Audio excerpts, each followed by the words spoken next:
Assalamualaikum warahmatullahi wabarakatuh.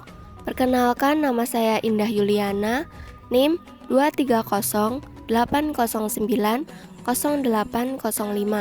Prodi Bahasa Indonesia, PPG Prajabatan Gelombang 2 tahun 2023. Dosen pengampu Profesor Dr. Esti Ismawati, MPD. Dalam video kali ini akan menjelaskan tentang 1. Pendidikan yang berpihak pada peserta didik dalam pendidikan abad 21. 2. Pendidikan yang memerdekakan peserta didik dalam pendidikan abad 21. 3. Implementasi pendidikan yang berpihak dan memerdekakan peserta didik pada pendidikan abad 21. Pendidikan yang berpihak pada peserta didik pada pendidikan abad 21.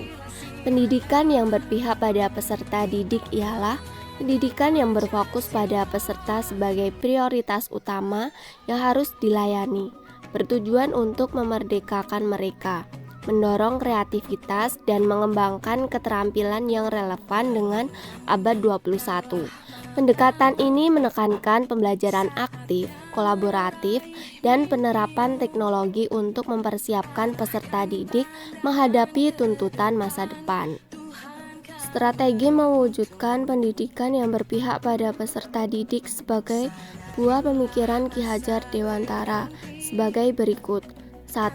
Melaksanakan pendidikan yang tidak hanya menekankan aspek kognitif saja, tetapi juga afektif dan psikomotorik. 2. Melaksanakan pendidikan yang holistik dan seimbang dalam mengembangkan cipta, rasa, dan karsa peserta didik.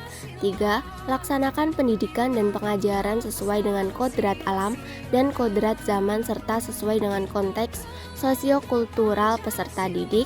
4. Melaksanakan pendidikan dan pengajaran sesuai dengan fase perkembangan, memperhatikan karakteristik dan lingkungan peserta didik.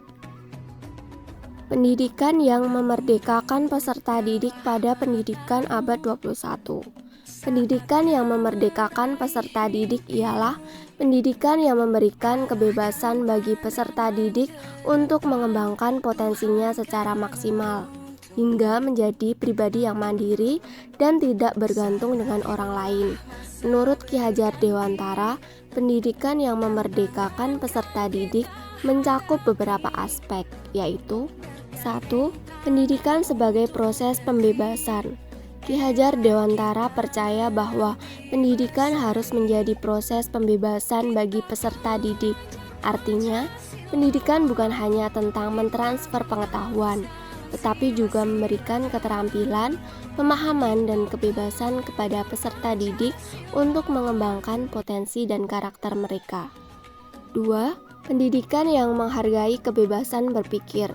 Ki Hajar Dewantara mendorong adanya kebebasan berpikir dan ekspresi dalam pendidikan.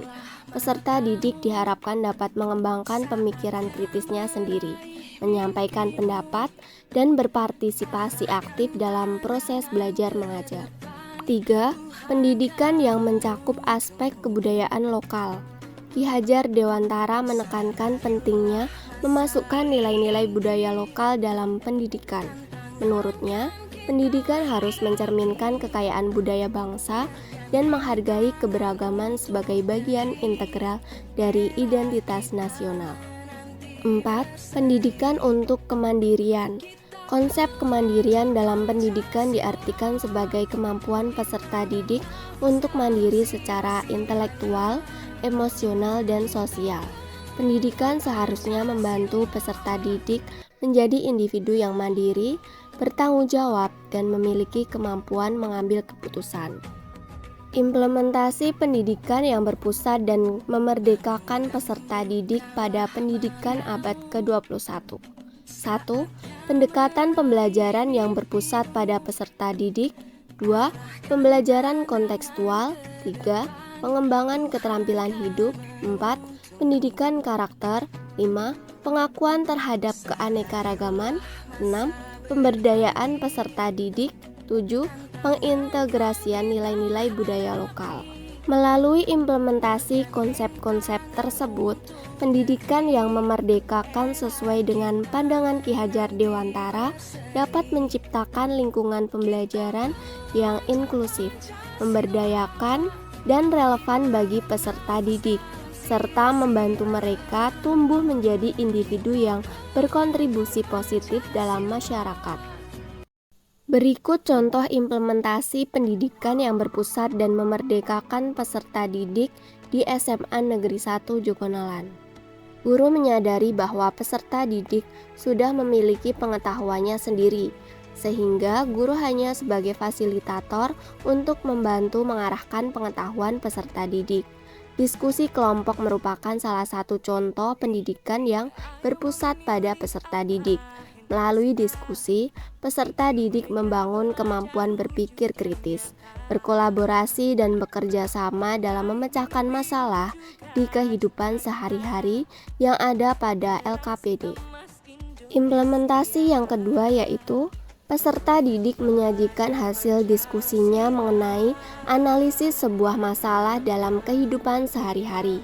Kegiatan tersebut merupakan implementasi pendidikan yang berpusat dan memerdekakan peserta didik, karena peserta didik bebas mengemukakan pendapatnya, berekspresi dan berkolaborasi sesuai dengan norma yang berlaku.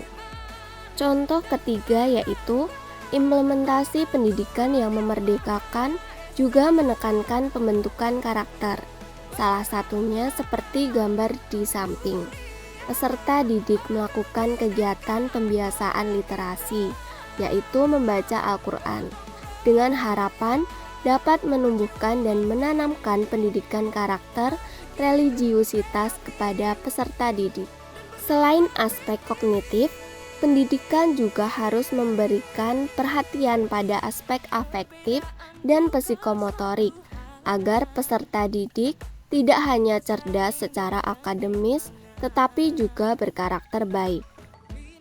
Contoh implementasi pendidikan yang berpusat dan memerdekakan peserta didik dalam mata pelajaran Bahasa Indonesia di kelas 10. Berikut ini merupakan scan atau link dari modul kegiatan pembelajaran yang telah saya terapkan di SMA Negeri 1 Jogonolan. Modul yang saya buat untuk kelas 10 SMA fase E elemen menyimak dengan materi pembelajaran teks biografi menggunakan pendekatan saintifik, model project based learning, metode ceramah, tanya jawab, dan diskusi. Tujuan pembelajaran dari modul ini adalah 1. Memahami dan menganalisis informasi berupa ide pokok serta ide penjelas dari teks biografi secara akurat dan kritis. 2. Menganalisis teks rekon untuk menemukan gagasan, pikiran, atau pesan yang tersurat dan tersirat.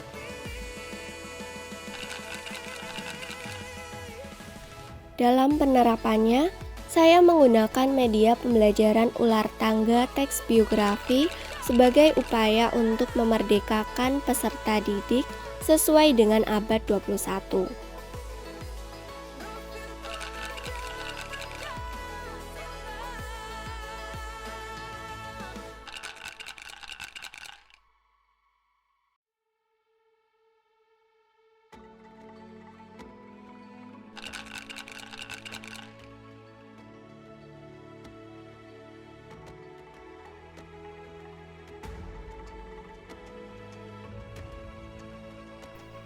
Berikut ini merupakan langkah-langkah permainan ular tangga untuk materi teks biografi.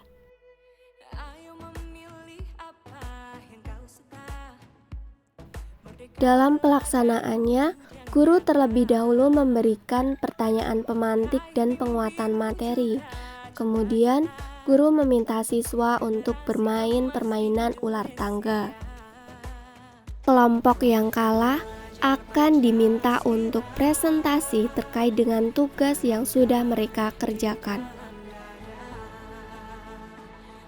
Di akhir pembelajaran, saya sebagai guru tidak lupa untuk melakukan evaluasi dan refleksi terkait pembelajaran yang telah dilalui.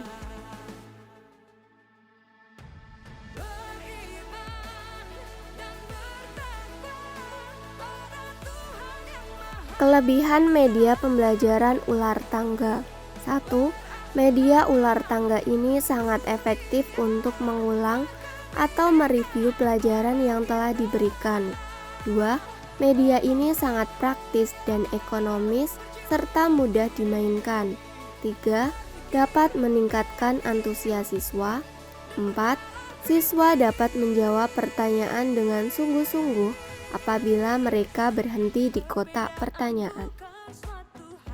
Kekurangan media pembelajaran ular tangga. 1. Penggunaan media permainan ular tangga memerlukan banyak waktu untuk menjelaskan kepada siswa. 2. Bagi anak yang tidak menguasai materi dengan baik akan mengalami kesulitan dalam bermain. 3. Jika siswa turun tangga, maka kemungkinan mendapatkan jenis soal yang sama. 4. Jika terdapat siswa yang cenderung cepat bosan, maka ia akan kehilangan minat untuk bermain. Cukup sekian dan terima kasih. Wassalamualaikum warahmatullahi wabarakatuh.